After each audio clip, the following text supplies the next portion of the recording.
नमस्कार दोस्तों, स्वागत है आप सभी का आपके अपने यूट्यूब चैनल ऑब्जेक्टिव सेंटर पर। जैसा कि आप लोग देख पा रहे हैं, यह हमारा NPCIL stipendiary training operator category second का ऑफिशियल पेपर है, जिसका एग्ज़ाम हुआ था 24 मई 2019 को। तो अगर आप लोग कोई भी डिपार्टमेंट ऑफ एटॉमिक एनर्जी, जैसे कि आपका बार्क हो गया, एनपीसीआईएल हो गया, आईजीसीएआर हो गया, अगर इनमें से किसी का भी अगर आप एग्ज़ाम की तैयारी कर रहे हैं और आप कैटेगरी सेकंड से भरे हैं, तो आपके लिए ये वीडियो बहुत ही हेल्पफुल होगा, क्योंकि सबका सिलेबस और एग्ज़ाम पैटर्न सेम होता है। तो चलिए हम लोग स्टार्ट करते हैं। देखिए यहाँ पर सबका सिलेबस और एग्ज़ाम पैटर्न सेम होता है, यहाँ पर आप लोग देख भी सकते हैं। यहाँ पर देखिए मैथ का यहाँ पर 20 क्वेश्चन दिया गया है, विज्ञान के यहाँ पर 20 क्वेश्चन दिया गया है और सामान्य जानकारी का 10 क्वेश्चन दिया गया है और 1 नंबर दिया जाएगा माइनस मार्किंग के लिए और 3 नंबर है सही क्वेश्चन के लिए दिया जाएगा।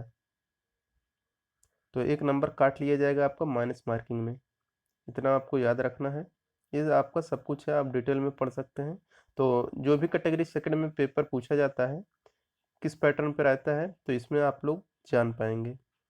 तो चलिए देखिए, यहाँ पर पहला क्वेश्चन है, what is the lowest 4 digit number form by 1204।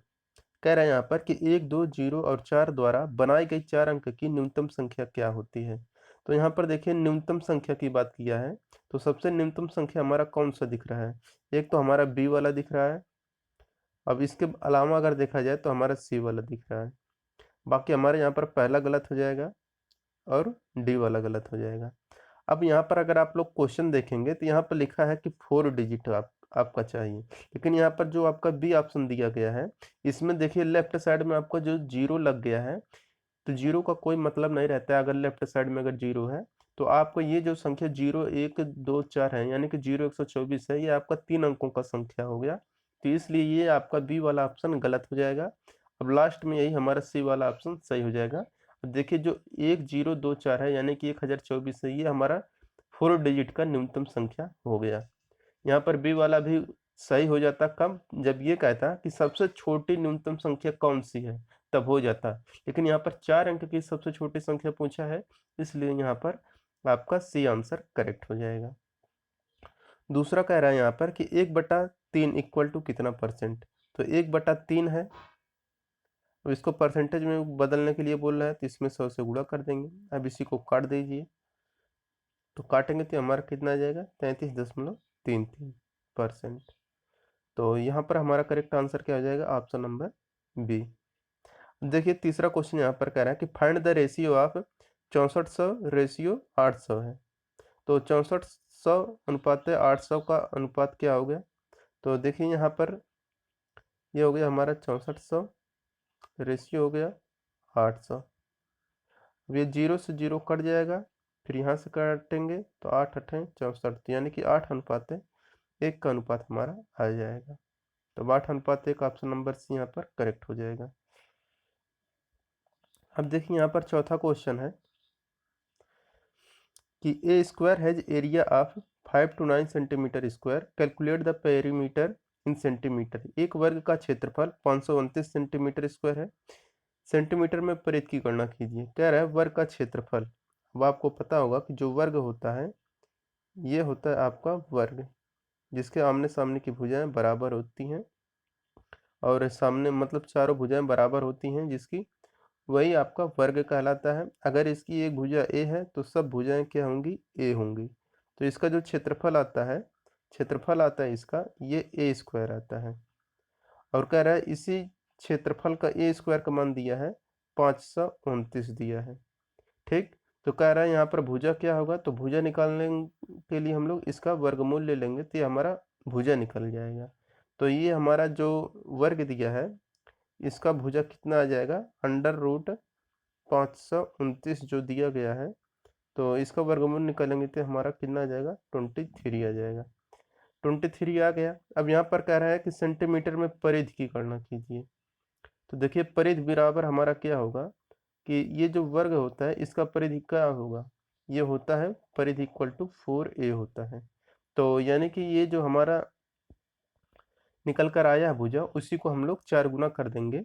तो अब 23 हमारा भुजा आया है, इसी में 4 का गुणा कर देंगे, तो ये हमारा क्या आ जाएगा, 92 आ जाएगा। तो ऑप्शन नंबर भी यहाँ पर करेक्ट हो जाएगा।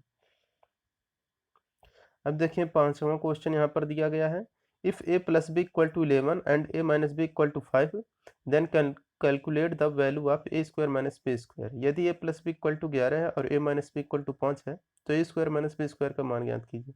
तो देखिए ये जो पहला दिया गया है इसको समीकरण फर्स्ट मान लीजिए, ये जो a माइनस बी दिया गया है इसको समीकरण सेकंड मान लीजिए।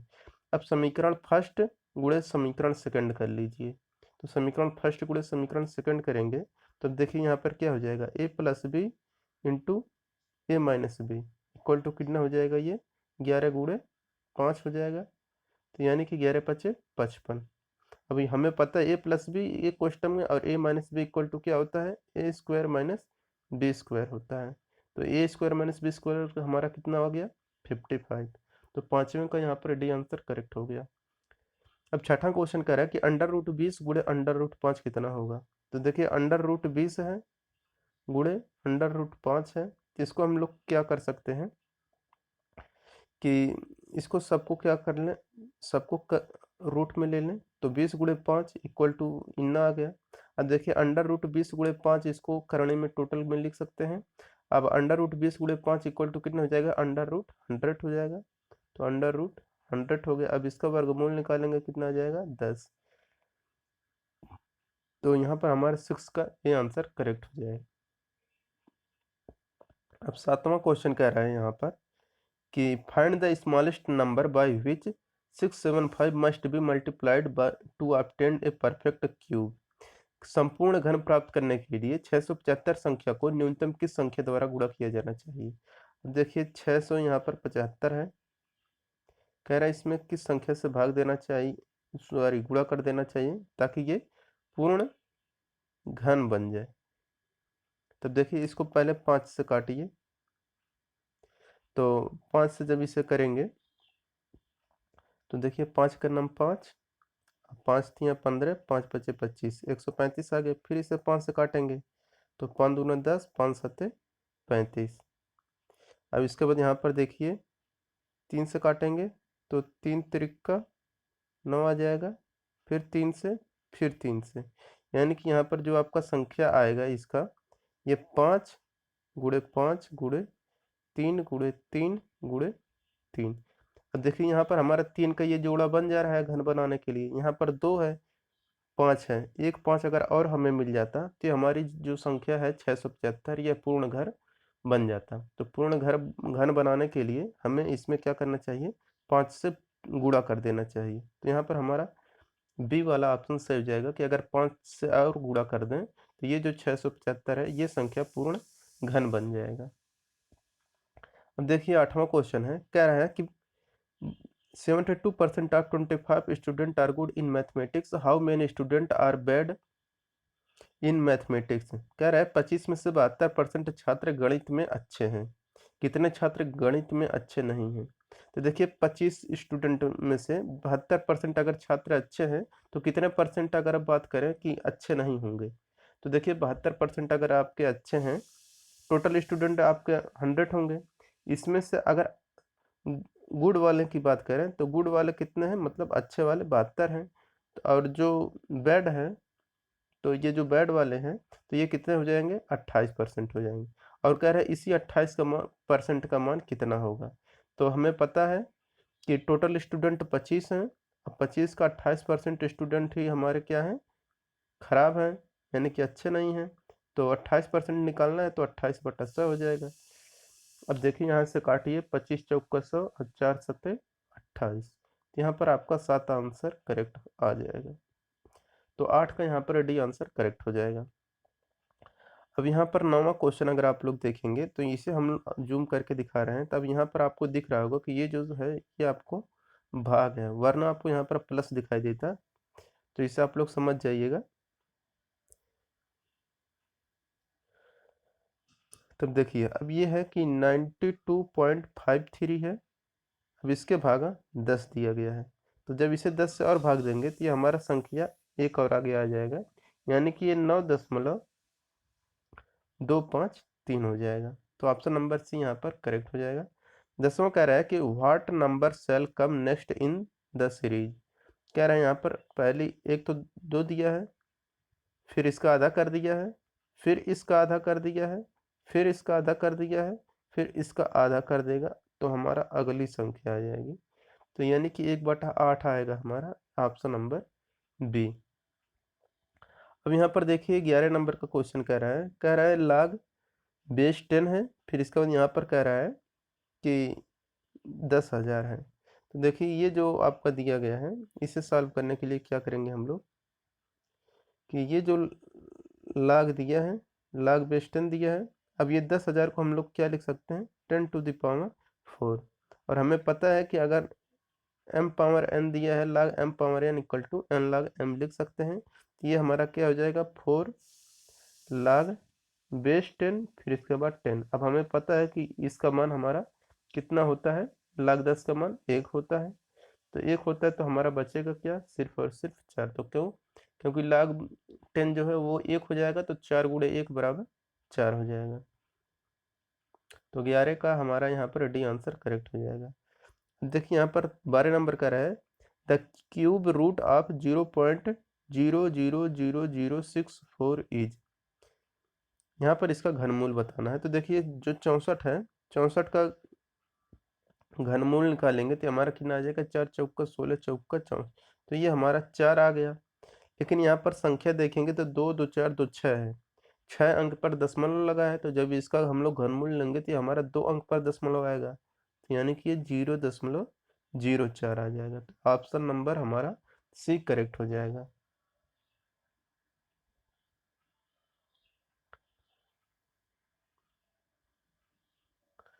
अब देखिए यहाँ पर 13 नंबर का क्वेश्चन है, कह रहा है if x minus y equal to 1 then what is the value of x cube minus y cube minus 3xy। यदि x minus y equal to 1 है तो x cube minus y cube minus 3xy का मान ज्ञात कीजिए। तब इसको देखिए आसान विधि से सॉल्व करने का यही तरीका है। हमें पता है कि यहाँ पर x माइनस वाई का मान 1 दिया है। अगर हम यहाँ पर x इक्वल टू 2 रख लें और y इक्वल टू 1 रख लें, तो ये हमारा इक्वेशन जो दिया गया है कि x minus y equal to 1, ये हमारा संतुलित हो जाएगा। तो x इक्वल टू 2 रख लें, y इक्वल टू 1 रख लें, तो ये x minus y equal to 1 आ जाए, यानी कि 2 माइनस 1 इक्वल टू 1 आ गया। यानी कि ये हमारा जो पहला समीकरण दिया गया है ये संतुलित हो गया। अब इसी का मान अब हम इसमें जब पुट करेंगे तो एक्स क्यूब है, एक्स क्यूब मतलब ये हो जाएगा हमारा 2 का क्यूब हो जाएगा, माइनस वाई क्यूब है यानी कि ये 1 का क्यूब हो जाएगा, माइनस 3 हो जाएगा, एक्स का मान 2 गुणे वाई का मान 1। अब देखिए 2 दूनी 4 दूनी 8 हो जाएगा, माइनस 1 माइनस 3 दूनी 6 करना 6, यानी कि 8 माइनस 7, 8 में से 7 जाएगा, कितना आएगा हमारा 1 आ जाएगा। अब देखिए 13 का यहाँ पर बी हो जाएगा ऑप्शन सही, 1 हमारा आंसर आ जाएगा 13 का बी। अब देखिए ये 14 नंबर का क्वेश्चन दिया गया है कि अंडर रूट 100 और प्लस अंडर रूट 49। तो इसको सॉल्व करने का तरीका यही है कि अंडर रूट 100 जो दिया गया है इसको जब हम लोग सॉल्व करेंगे तो ये हमारा कितना आ जाएगा, 10 आ जाएगा, प्लस अंडर रूट 49 जो है ये हमारा 7 आ जाएगा, ये टोटल हमारा हो जाएगा 17। जबकि ऐसा हमारा ऑप्शन में कहीं दिख नहीं रहा है, तब इसको हम लोग क्या करेंगे, इसका वर्गमूल लेके इसका हम लोग स्क्वायर कर देंगे, तो 289 आ जाएगा। तो ये हमारा ऑप्शन नंबर डी यहाँ पर 14 का डी आंसर करेक्ट हो जाएगा। अब देखिए 15 नंबर का क्वेश्चन दिया है, अब इसे थोड़ा हम जूम करके आपको दिखा देते हैं। अब यहाँ पर देखेंगे कि ये हमारा भाग दिख रहा है, वैसे आपको प्लस दिखता, तो यहाँ पर ये हो गया आपका। अब देखिए चलिए 14 नंबर सॉल्व करते हैं। 14 नंबर हो गया। 15 नंबर आपको देखिए ये 200 है माइनस 96 है, ठीक। इसके बाद ये जो भागा है, भागा मतलब बटा 4 हो जाएगा। तब देखिए ये कितना हो जाएगा, 24 आ जाएगा, 4 से काटेंगे तो 4 दूना 8, 4 चौका 16। तब देखिए 200 में से हमारा 24 घटेगा, कितना आ जाएगा, 176 आ जाएगा। तो ऑप्शन नंबर सी यहाँ पर करेक्ट हो जाएगा, 15 का सी। 16 नंबर क्वेश्चन यहाँ पर कह रहा है, तो यहाँ पर देखेंगे 1.33 गुणे 1.33 प्लस 0.67 गुणे 0.67 प्लस 1.33 गुणे 0.67 गुणे 2 इक्वल टू कितना। तो यहाँ पर देखेंगे ये हमारा ए है, गुणे ए हो जाएगा, प्लस बी गुणे बी हो जाएगा, प्लस ए गुणे बी गुणे 2। यानी कि ये हमारा जो फार्मूला बन रहा है ए square plus B square plus 2ab का फार्मूला बन रहा है। तो हमें पता है कि ए square plus B square plus 2ab का फार्मूला का जो रहता है ये हमारा रहता है ए प्लस बी का होल स्क्वायर। तो यही हम यहाँ पर मान रखने वाले हैं। तो यानी कि 1.33 प्लस 0.67 इसका स्क्वायर कर देंगे, वही हमारा आंसर है। अब 1.33 और 0.67 ये जो है इसका योग कितना आएगा, 2 आएगा। अब फिर 2 का स्क्वायर जब करेंगे हम लोग तो ये हमारा कितना आ जाएगा, 4 आ जाएगा। तो ऑप्शन नंबर बी हमारा सही हो जाएगा, 4। कह रहा है यहाँ पर कि साइन ए इक्वल टू 3/5 है, then find the value of cos A. अब हमें पता है कि sine square A plus cos square A equal to 1 होता है, और हमें पता है कि cos square A equal to कितना हो जाएगा, 1 माइनस साइन स्क्वायर ए, यानी कि 3×9/25 हो जाएगा। तो 9/25 हो गया, तो ये 25 में से 9 जाएगा, हमारा कितना आ जाएगा, 16। तो cos square A equal to 16/25 हो गया। जब कॉस से घर का मान निकालेंगे तो हम इसका वर्गमूल ले लेंगे, तो ये हमारा हट जाएगा, यानी कि ये 4/5 आ जाएगा। तो 17 का यहाँ पर सी आंसर करेक्ट हो जाएगा, 4/5। अब देखिए यहाँ पर 18 नंबर क्वेश्चन है, 8 क्यूब 8 स्क्वायर और 8 का पावर -5 का कितना होगा। तो देखिए 8 का पावर 3 हो गया, इंटू 8 का पावर 2 है, इंटू 8 का पावर -5 है। तो ये हमारा कितना हो जाएगा, 8 प्लस 3 -5, सॉरी ये 2 हो जाए। तो 3 2 5 -5, यानी कि कितना हो जाएगा, 8 का पावर 5 -5, यानी कि 8 का पावर 0। अब किसी का पावर 0 मतलब कितना होता है, 1 होता है। तो हमारा यहाँ पर ए आंसर करेक्ट हो जाएगा। अब है 19 नंबर का क्वेश्चन कि find the value of m, m का मान बताइए। अब देखिए यहाँ पर कह रहे हैं कि 5 का पावर एम है, बटे है, इसे देखिए हम आपको जूम करके दिखा दे रहे हैं, ये हमारा भाग है। यहाँ पर आप लोग देख सकते हैं ये हमारा भाग का साइन है, वरना आप इसे प्लस समझ जाएंगे फिर कहेंगे आप गलत बताए हैं, इसलिए जूम करके हम आपको दिखा दिए। तो यहाँ पर देखिए 5 का पावर m बटे ये कितना है, 5 का पावर -3 है, इक्वल टू 5 का पावर 5। तो ये 5 का पावर 5 है, तो इसको 5 का पावर m इक्वल टू क्या हो जाएगा, ये हमारे यहाँ पर जाएगा तो गुणा हो जाएगा। तो ये 5 का पावर m इक्वल टू हो जाएगा 5 का पावर 5 इंटू 5 का पावर -3, यानी कि ये 5 का पावर 5 -3 कितना हो जाएगा, 2 हो जाएगा, और ये 5 का पावर m हो जाएगा। अब घातों की तुलना करेंगे तो m इक्वल टू हमारा 2 आ जाएगा। तो ऑप्शन नंबर डी यहाँ पर करेक्ट हो गया। अब 20 नंबर क्वेश्चन है, the number of 84y021 is completely divisible by 11, find the digit y। कह रहा है यहाँ पर 84y021 संख्या 11 से पूर्णतः विभाजित है, तो y का मान ज्ञात कीजिए। तो देखिए हमें पता है कि जो 11 का डिविजिबिलिटी रूल होता है, इसमें रहता है कि विषम संख्याओं का योग इक्वल टू सम संख्या का योग होता है, यानी कि ये बराबर होता है। तो इस हिसाब से करेंगे तो 8, यहाँ पर देखिए पहले 1 0 और 4 एक साइड लिख लेते हैं। तो देखिए 1 + 0 + 4 इक्वल टू कितना हो जाएगा, अब सम संख्या वाला निकालें तो 2 + y + 8, ये देखिए 4 कितना हो जाएगा हमारा, 5 हो जाएगा, और 8 ये 2 10 हो जाएगा। तो यानी कि 10 + y हो गया। तो y का मान कितना आ जाएगा हमारा -5। अब देखिए -5 तो हमारा हो नहीं सकता है, तो y इक्वल टू हमारा -5 आ गया है। तो -5 तो हमारा कोई अंक होगा नहीं, इसमें हम लोग क्या करेंगे कि जो 11 है तो इसमें और 11 जोड़ देंगे, तो ये हमारा क्या हो जाएगा 6। तो y इक्वल टू हमारा 6 हो गया। तो ऑप्शन नंबर डी यहाँ पर करेक्ट हो जाएगा। विच of the following gas is not generally found in air? आमतौर पर हवा में कौन सी गैस नहीं पाई जाती है? हाइड्रोजन, ऑक्सीजन, आर्गन और नाइट्रोजन। तो आमतौर पर हवा में जो गैस नहीं पाई जाती है वो रहता है हाइड्रोजन। तो हाइड्रोजन गैस आमतौर पर हवा में नहीं पाई जाती क्योंकि ये हल्की होती है। 22 नंबर क्वेश्चन है, identify the fundamental parameter in physics. भौतिक विज्ञान में मूलभूत मापदंड की पहचान करें।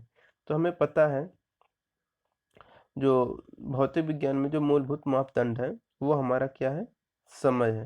क्यों? क्योंकि ये हमारे जो 7 भौतिक राशियां होती हैं उसमें ये जो समय रहता है वो दिया रहता है। बाकी ये हमारा व्युत्पन्न मात्रक है, मात्रक वाले अंतर्गत आते हैं। जैसे कि आपका भार हो गया, और बल हो गया, घनत्व हो गया, ये सब हमारे नहीं है। भौतिक विज्ञान के अंतर्गत हम लोग समय का अध्ययन करते हैं, जो मात्रक रहते हैं उसमें की बात कर रहे हैं। 23 नंबर क्वेश्चन है, light year is used for measurement of. प्रकाश वर्ष को किस में मापते हैं? तो देखिए प्रकाश वर्ष से जो दूरी का मात्रक है, आपको भी पता होगा प्रकाश वर्ष किसका मात्रक है, तो दूरी का मात्रक है। अब देखिए यहाँ पर 24 नंबर का क्वेश्चन दिया है, chemical formula of common salt is. सामान्य नमक का रासायनिक फार्मूला क्या होता है? तो आपको भी पता होगा, सामान्य नमक NaCl, सोडियम क्लोराइड। अब देखिए यहाँ पर 25 नंबर का क्वेश्चन है, which of the letter does not undergo lateral inversion in plane mirror. समतल दर्पण में कौन सा अक्षर पार्श्व परिवर्तन नहीं होता है? मतलब ऐसा कौन सा है जिसका कि दर्पण प्रतिबिंब सेम होता है? तो यच जो है इसका दर्पण प्रतिबिंब सेम होगा। बाकी ये जो यफ है इसको जब आप लोग शीशे में देखेंगे दर्पण में तो इस तरह से दिखेगा, ये जो जी है कुछ इस तरह से दिखेगा, और ये जो डी है कुछ इस तरह से दिखेगा दर्पण में, जबकि यच जो है ये सेम टू सेम ऐसे ही दिखेगा। तो यही होता है इसका पार्श्व परिवर्तन, जिसका सेम होगा वो रहता है आपका एच। 26 नंबर क्वेश्चन है, normally dot dot dot gas is used to extinguish fire. आग बुझाने के लिए आमतौर पर किस गैस का प्रयोग किया जाता है? तो आपको भी पता होगा कि आग बुझाने के लिए हम लोग कार्बन डाइऑक्साइड CO2 का प्रयोग करते हैं। 27 नंबर क्वेश्चन है यहाँ पर, select most correct option at high altitude the boiling point of water decrease because their atmospheric. सबसे सही विकल्प का चयन करें। अधिक ऊंचाई पर पानी का क्वथनांक कम हो जाता है क्योंकि वहाँ का जो वायुमंडलीय होता है कैसा होता है? तो वहाँ का देखिए जो वायुमंडल होता है वो क्या हो जाता है, प्रेशर इज लो, दबाव वहाँ पर कम होता है। 28 नंबर क्वेश्चन है, the unit of measurement of force is. बल के माप की इकाई क्या होती है? वाट, जूल, न्यूटन, क्यूरी। तो आपको भी पता होगा वाट जो होता है ये शक्ति का होता है, जो जूल है ये हमारा ऊर्जा का होता है, न्यूटन जो है ये हमारा बल का है। तो वो यहाँ पर बल की इकाई पूछा था, तो 28 का यहाँ पर सी हो गया। अब देखिए 29 नंबर क्वेश्चन है, the minimum distance of clear vision for normal human I is in centimetre. सामान्य मानव आंख के लिए स्पष्ट दृष्टि की न्यूनतम दूरी कितने सेंटीमीटर होती है? तो 25 सेंटीमीटर होती है। अब देखिए 30 नंबर का क्वेश्चन है, what is the mean value of G on surface of the earth. पृथ्वी की सतह पर जी का औसत मान कितना होता है? तो आपको भी पता होगा कि पृथ्वी की सतह पर जी का औसत मान 9.8 मीटर प्रति सेकंड स्क्वायर होता है। यहाँ पर मात्रा का आपको ध्यान में रखना है, नहीं तो आप इसको भी टिक करके आ सकते हैं।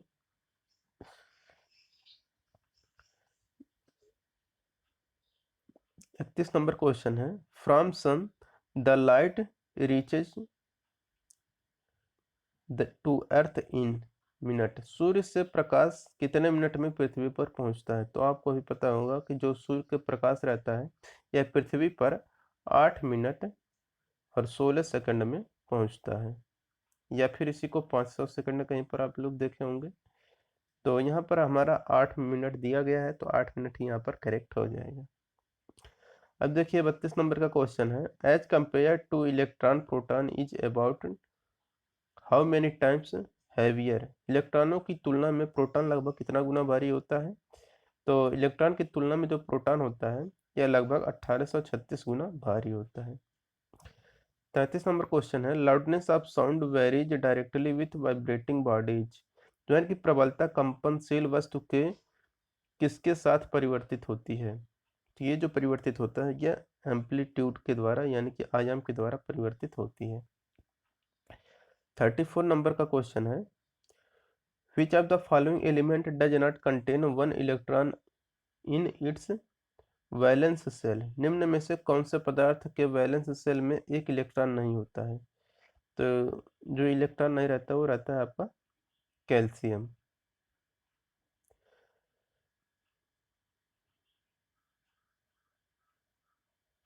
पैंतीस नंबर क्वेश्चन है, the value of 1 mole of A gas at normal temperature and pressure is in litre.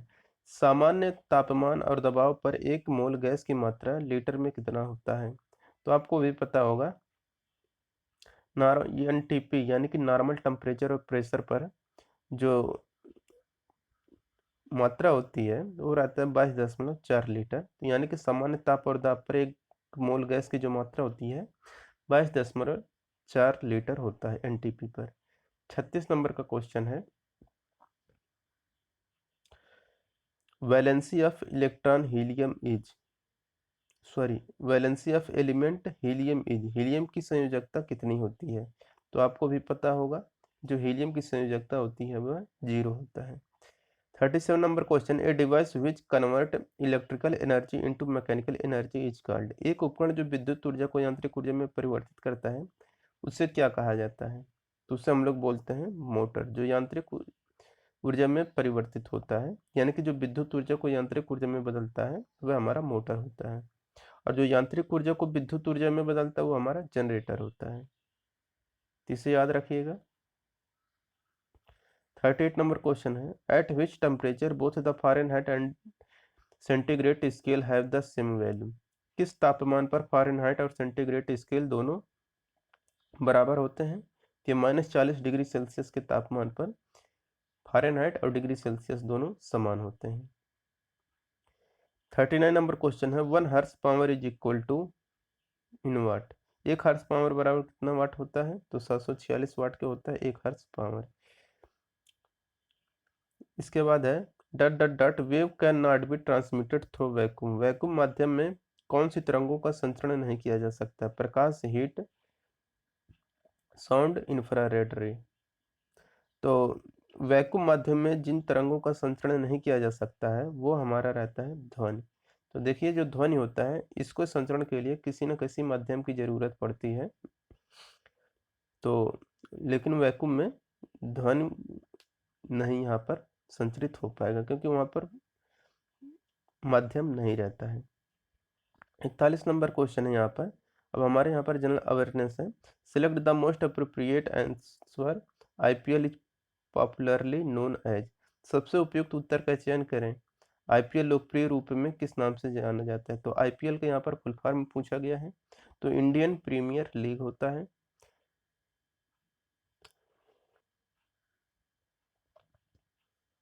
अब यहाँ पर 42 नंबर क्वेश्चन है, capital of Meghalaya is. Meghalaya की राजधानी क्या है। तो आपको भी पता होगा मेघालय की जो राजधानी है वो है शिलांग। हॉनरेबल श्री या Shrimati dot dot dot is the chief justice of India. माननीय या श्रीमती भारत के मुख्य न्यायाधीश हैं। तो ये छोड़ दीजिए, करंट अफेयर था जो कि अब पुराना हो चुका है। 44 नंबर क्वेश्चन है, Pakistan was forced to return Shri dot dot dot the Indian air force pilot in February 2019 after math Balakot air strike by Indian air force. फरवरी 2019 में भारतीय वायुसेना द्वारा बालाकोट हवाई हमले के बाद पाकिस्तान को भारतीय वायुसेना के पायलट श्री किसको मजबूरन लौटाना पड़ा। तो आपको भी पता होगा वो कौन थे? अभिनंदन वर्धमान जो थे, उन्हीं को लौटाना पड़ा था पाकिस्तान को। 45 नंबर क्वेश्चन है, which state does not share border with China? कौन सा राज्य चाइना के साथ अपनी सीमा साझा नहीं करता है? नागालैंड, उत्तराखंड, हिमाचल प्रदेश और सिक्किम। तो आपको पता होगा कि जो नागालैंड है यह चाइना के साथ अपनी सीमा साझा नहीं करता है। 46 नंबर क्वेश्चन है, how many Lok Sabha constituent are there in India? भारत में कितने लोकसभा निर्वाचन क्षेत्र हैं? तो भारत में टोटल जितने भी लोकसभा निर्वाचन क्षेत्र हैं वो हैं टोटल 543। गरुण या Garuda is the name of airline of the country. Garuda जो है किस देश की एयरलाइन का नाम है? तो आपको भी पता होगा कि जो इंडोनेशिया है उसके एयरलाइन का नाम गरुड़ है। 39 नंबर क्वेश्चन है, which city does not traditionally hold Kumbh Mela? किस शहर में कुंभ मेला पारंपरिक रूप से नहीं लगता है? उज्जैन में तो आपका लगता है, वाराणसी में भी लगता है, सॉरी वाराणसी में नहीं लगता है, यहाँ पर प्रयागराज, हरिद्वार और उज्जैन, और इसके बाद एक जगह होता है हमारा नासिक। तो इन 4 जगह पर लगता है, उज्जैन, हरिद्वार, प्रयागराज और नासिक लगता है। वाराणसी में हमारा नहीं लगता है, तो यहाँ पर हमारा बी आंसर करेक्ट हो जाएगा, वाराणसी में कुंभ मेला नहीं लगता है, जबकि उज्जैन, हरिद्वार, प्रयागराज और नासिक में लगता है। 49 नंबर क्वेश्चन है, in banking system ATM stands for? Banking प्रणाली में संक्षिप्त नाम एटीएम का मतलब क्या है? तो एटीएम का फुल फॉर्म होता है ऑटोमेटेड टेलर मशीन। अब यहाँ पर 50 नंबर का क्वेश्चन है कि severe cyclone struck the coasts of Orissa in first week of May 2019। प्रचंड चक्रवाती तूफान कौन सा था जो मई 2019 के पहले सप्ताह में उड़ीसा के तट पर आया था? वह था फनी। तो यहाँ पर इसका बी आंसर करेक्ट हो जाएगा। तो दोस्तों यहाँ पर हमारा कैटेगरी सेकंड का पूरा जो स्टेज फर्स्ट होता है ये हमारा ख़त्म होता है। अगर ये वीडियो आपको अच्छा लगा तो वीडियो को ज़रूर लाइक करें और अपने दोस्तों के साथ शेयर करें। और जो भी स्टूडेंट ऐसे हैं जिन्होंने हमारा ऑब्जेक्टिव जीके चैनल सब्सक्राइब नहीं किया है वो लोग ज़रूर सब्सक्राइब कर लें, लिंक डिस्क्रिप्शन बॉक्स में दिया गया है। वहाँ पर जो ऑब्जेक्टिव जीके चैनल है वहाँ पर आपका जीके जीएस का तैयारी कराया जाता है, तो आप लोग उससे ज़रूर देखें और अपना कमेंट बताएं। अगर उसमें कुछ सुधार करना हो तो आप लोग ज़रूर उस चैनल को सब्सक्राइब करें, लिंक डिस्क्रिप्शन बॉक्स में दिया गया है। मिलेंगे नेक्स्ट वीडियो में, थैंक यू।